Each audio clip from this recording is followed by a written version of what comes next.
The following program is part of a college course. These telecourses allow you to earn college credits at home. For more information, contact a college or university near you.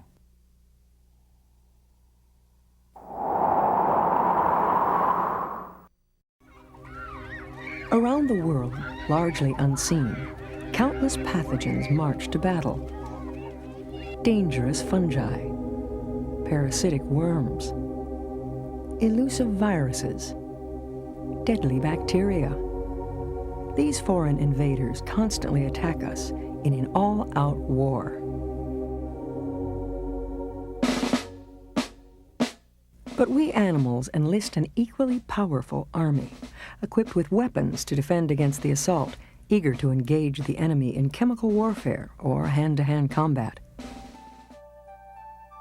Sometimes this army fails us, but most often it performs with remarkable effectiveness, killing thousands of pathogens each day. We owe our lives to the immune system.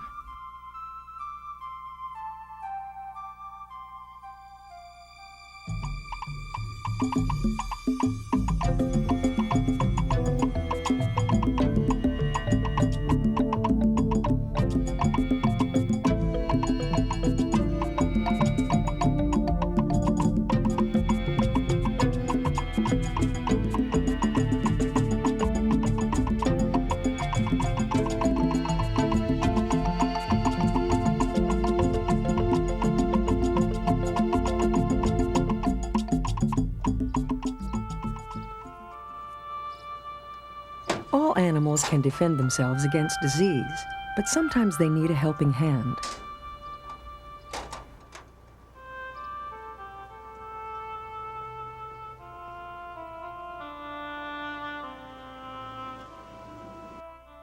Hi, Doc. How you doing? Hi, Brian. Got another one for you. Veterinarian Scott Weldy treats injured birds of prey, such as owls, eagles, and hawks. That left wing's really not working too well. The Orange County Bird of Prey Center is a nonprofit corporation that deals with injured birds of prey, which are raptors. We rehabilitate after repairing injuries and then release those birds after a certain amount of exercising period back into the wild. Most of our birds are injured from, depending on the season, either man-made objects such as bullets hitting them, them hitting windshields or cars, or hitting wires or buildings. I just go through and do a physical exam on them. I look for blood, I look for bruising, I look for swelling, I look for broken bones. And you also look at the attitude of the bird. I mean, these guys are going to come in, they've never been held, and they're supposed to be wild and mean, and so they should have that fire in their eye. And if they don't have fire in their eye, then there's something else more serious going on. These injuries often breach the body's surface, our first line of defense against dangerous pathogens. The first line of defense is really that. It's the protection of the body. The largest organ of the body, most people don't realize, is the skin. Skin or intact surfaces, those are either covered with hair or fur or feathers, and those also provide a second barrier that's on top. Now, the skin protects what we think of as the outside of the body, and there's a special lining called a mucosa that runs through. And all of the, what we think of as the inner surfaces of the body are covered with this mucosal lining. There are secretions on virtually all of the inner mucosal surfaces. And what these tend to do is either physically wash away at some of these invaders before they can get through, or in many cases, they have molecules which actually kill them. Around the eyes, for example, tears are a protective device. You also have cilia, which are fine hair-like projections that in certain areas of your respiratory tract, they will actually act like an escalator, transferring particles up, and so you can cough them out. While all animals have surface barriers, some present a weaker defense than others. Dr. Weldy has observed that birds are especially vulnerable to injury.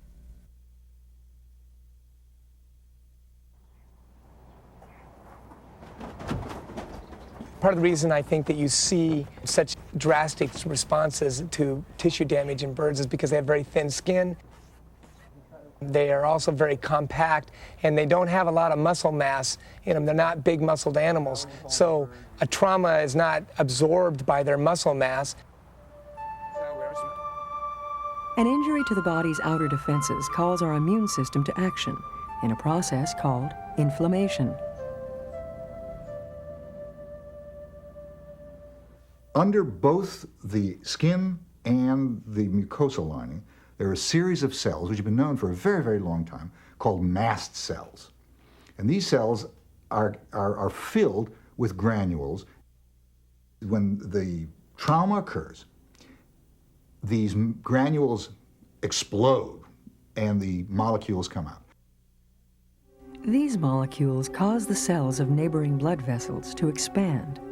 This, in turn, creates gaps that allow fluid to escape from the blood and into surrounding tissue. And then it starts swelling. You get something called edema, it's swelling. And that's the blood fluid, not the cells, but the fluid that comes out into the local area.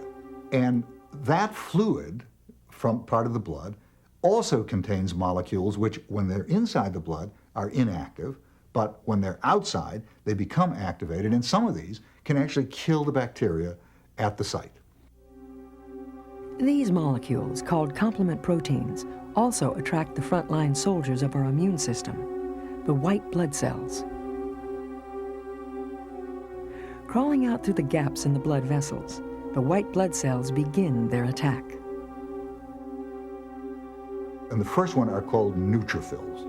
The important part about these cells is they're short-lived, they're motile, they can move around, and they are phagocytic. They can ingest any bacteria, actually eat them at the site. They can do this reasonably well on their own, but they do it much better with some of those molecules of the fluid that came out before. So that there's this incredibly complex dance going on. Soon the neutrophils are joined by different white blood cells, including the macrophages, or big eaters. In concert with complement proteins, these cells battle the enemy until the body repairs itself. While inflammation in most complex animals proceeds in the same basic way, it's no guarantee of recovery. At the Bird of Prey Center, Dr. Weldy is especially concerned with the repair of a broken bone. Because you're dealing with traumas that can be eventually life-threatening to these birds, because a bird of prey that doesn't hunt is going to die. When I initially receive a bird, I will put him in a smaller cage. That allows me to do a couple things. One, he's one-on-one with me, so I can monitor response to treatment, also monitor food intake. Once I notice clinically that it looks good, the bird looks like he's in good enough shape, and his ability to compete and eat is reasonable, then I will put that bird back into a flight cage.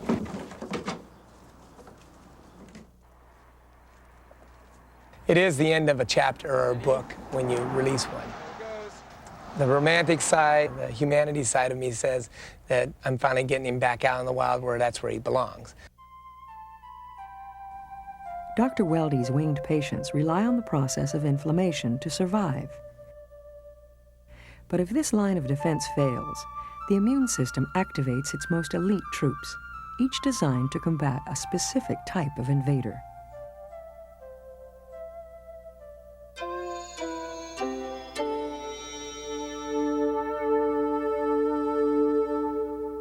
I was growing up in the suburbs of Chicago and in camp, and we were drinking, some of the kids drank well water. And the well water was contaminated with polio. And at that time, nobody knew what polio was yet. And then I woke up one night and I couldn't use my right leg. And within a few hours, I couldn't use my left leg. And within 24 hours, I couldn't move my arms, and I couldn't close my eyes, and I couldn't breathe well. In the early 1950s, young Jeff Galpin almost died in one of the world's most notorious epidemics. The disease was polio, at the time a deadly viral infection without a known cure.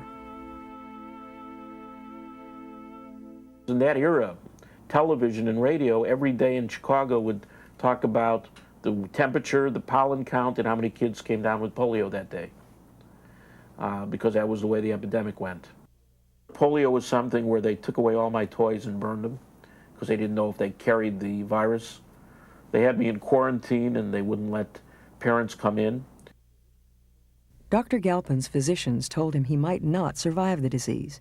How are you? Good, good. Yourself? Not bad. It's been a long day. How you been feeling? Pretty good. But today, as a clinical researcher, he fights on to save others from another deadly virus, HIV, the agent of AIDS. Today, instead of the 4 shots, we only have to do 2 in the shoulders. Basically, HIV is unique in that it attacks not the body, which like the lung or the heart or the brain, but it's almost always, it is attacking what is called a CD4 helper cell. Helper cells are just one in a special team of white blood cells, each of which performs different roles in the body's immune army. These microscopic soldiers spend most of their lives camped out in the nodes of the body's lymphatic system. Now, a lymph node is a collection of a new kind of cell. They're the cells of the specific part of the immune system are called lymphocytes. Now, there are a couple of different kinds of lymphocytes. The cell that we're interested in at the moment, in that lymph node, is something called a T cell.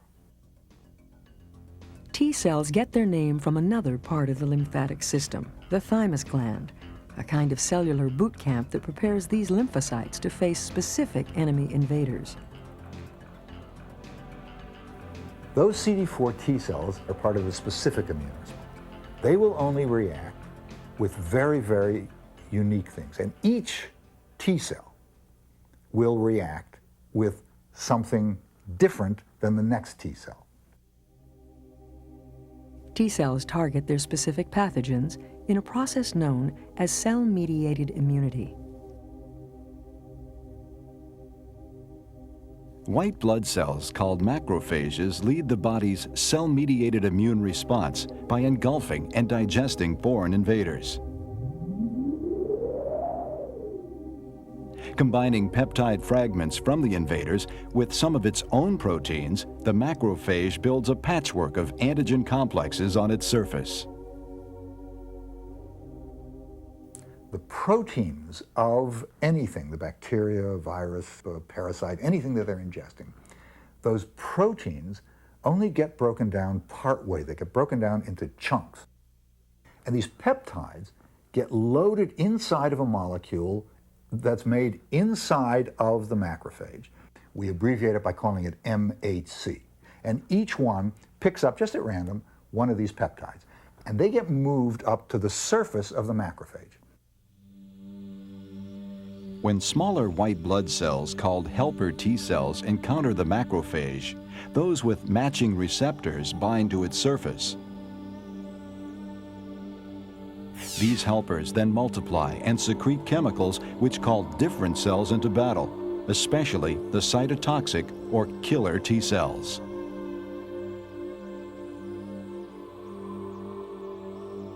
The macrophage, or an infected cell, activates only those cytotoxic cells with receptors that match the antigen complexes. Stimulated by chemicals from the helper T cells, these killer T cells rapidly divide into an army of clones, all designed to fight the specific invader that triggered the response.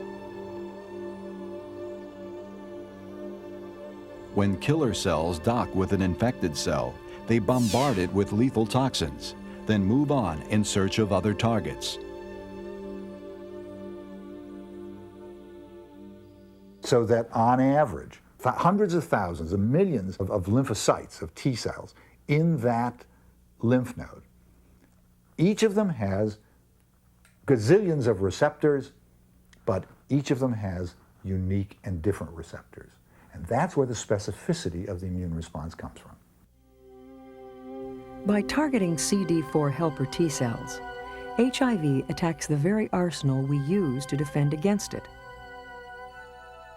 And so what we see in HIV disease is the effect of having less CD4s. not the effect of having HIV. It isn't the virus which causes the diseases that we see on the whole. It is the effect of the virus on our immunity, which then makes the individual susceptible. They die of the things we all walk around with and carry all our lives, because the CD4s become deficient. CD4 T cells also play a key role in another type of immune response called humoral immunity, because it releases products into body fluids once called humors. And what has evolved is another molecule from the immune system made by another kind of lymphocyte, and these are called B cells. B cells have receptors on their surface, but these receptors are a little bit different than the receptors on the T cell. They reside on the surface, but they can leave the surface. They can be exported, and they're antibody molecules when they're exported.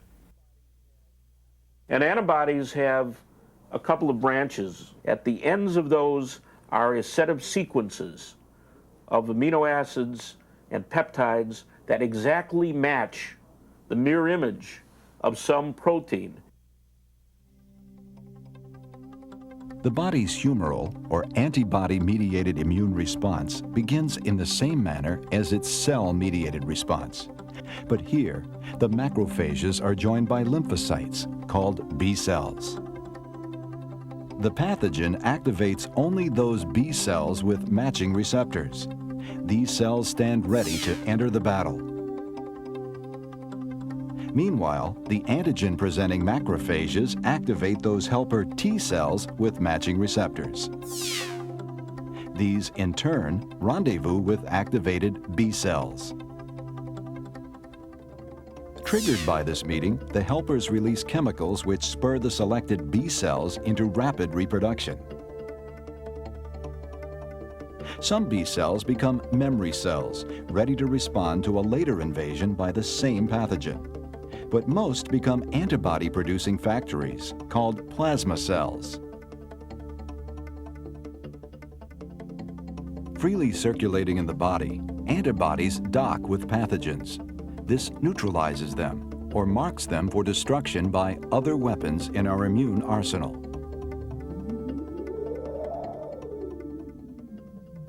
The macrophages, which I've already mentioned, will see the antibodies and say, aha, anything that's coated with these antibodies is fair game for lunch. That's one way to get rid of the foreign elements, cancer cells and bad viruses and bad bacteria. Understanding how the body produces antibodies has allowed scientists to develop vaccines, such as those which stop the scourge of polio.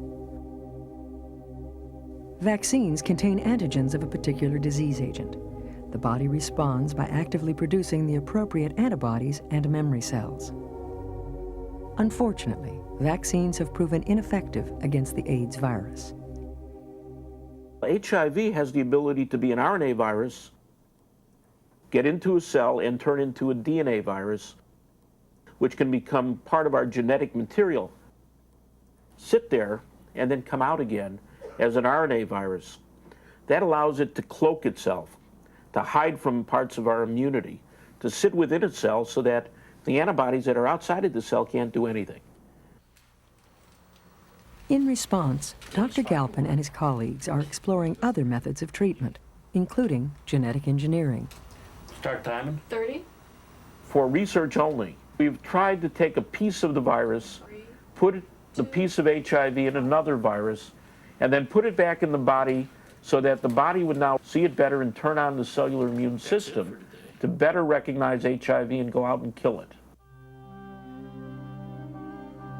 A quiet war wages within us at all times.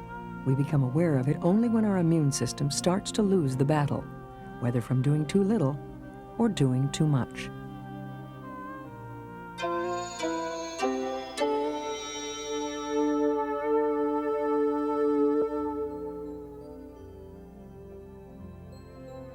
As the happy mother of the bride, Carolyn may seem the picture of health. But inside her body, a battle is raging.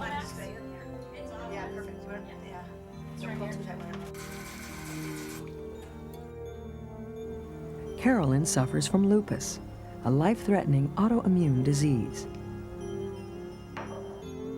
With lupus, we have overactive immune systems. It's the antibodies in our blood that are overactive. So instead of protecting our body the way they're meant to, we're allergic to our cells. They attack us. An autoimmune disease is where, whether it's an animal or in a human, what should be looked at as self and not attacked is looked at as foreign, and the body starts making antibodies against itself. The most common of these conditions is something called rheumatoid arthritis. There are then more generalized autoimmune diseases like systemic lupus, where a person makes antibodies against many different organs. Hi, Carolyn. Good to see you. More than 1 million Americans suffer from this disease in which antibodies cause chronic inflammation. Untreated, lupus can lead to serious organ damage, even death. When you wake up in the morning, have you felt restored? So that depending on the target organ of the antibodies, that is what determines what type of lupus a person can have. But it can be very mild with antibodies against only the skin, only against the lining of the heart, or very severe with antibodies against the kidneys or against the brain, where you can go into a coma or have kidney failure. Doctors found that Carolyn suffers from a special kind of lupus that attacks the white blood cells of her immune system. Normally we have about 4,000 white blood cells, and her white blood cell count was 2,500, which made her feel very tired with having these low white cell count. And subsequently, Carolyn started developing the other symptoms that we see with lupus. Her joints became swollen, her muscles became weak.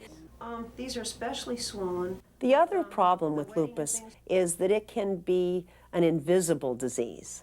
So oftentimes the chief complaint is, I feel terrible when I get too hot or out in the sun, and I'm tired all the time. And the doctor will look at the patient and say, well, you look fine. Now, does that hurt to do that? No. Okay. And Not only is lupus difficult to diagnose, its cause remains a mystery.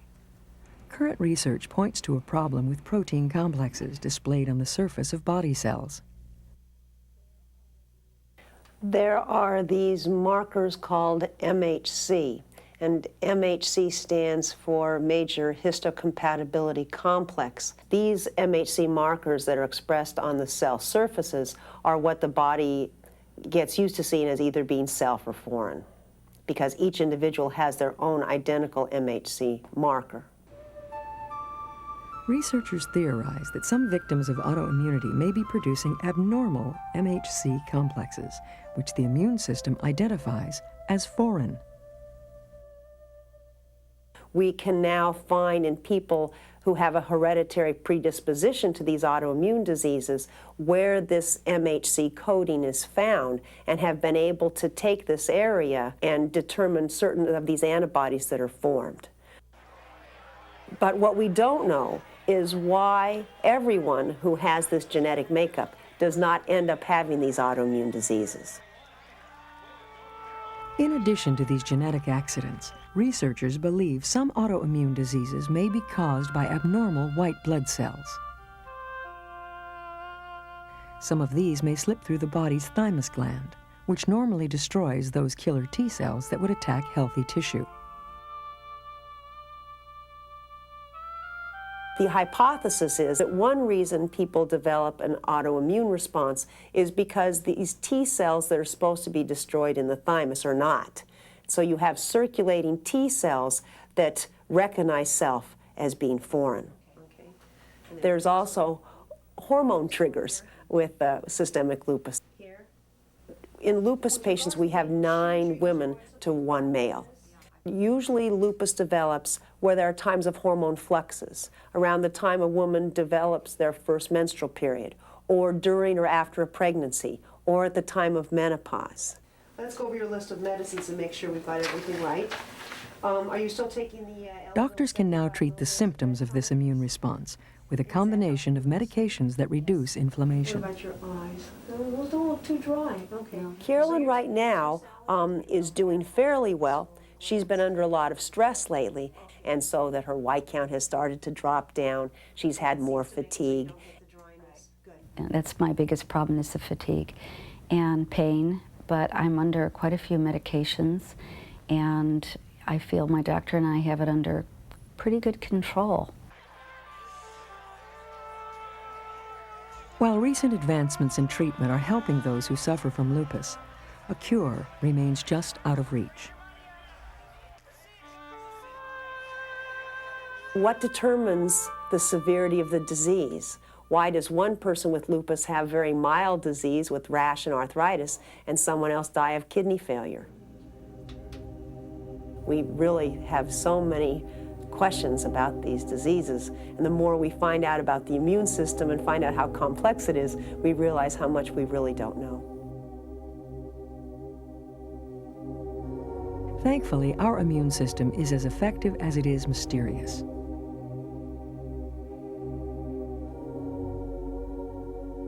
Able to fight off all but the most persistent and insidious invaders.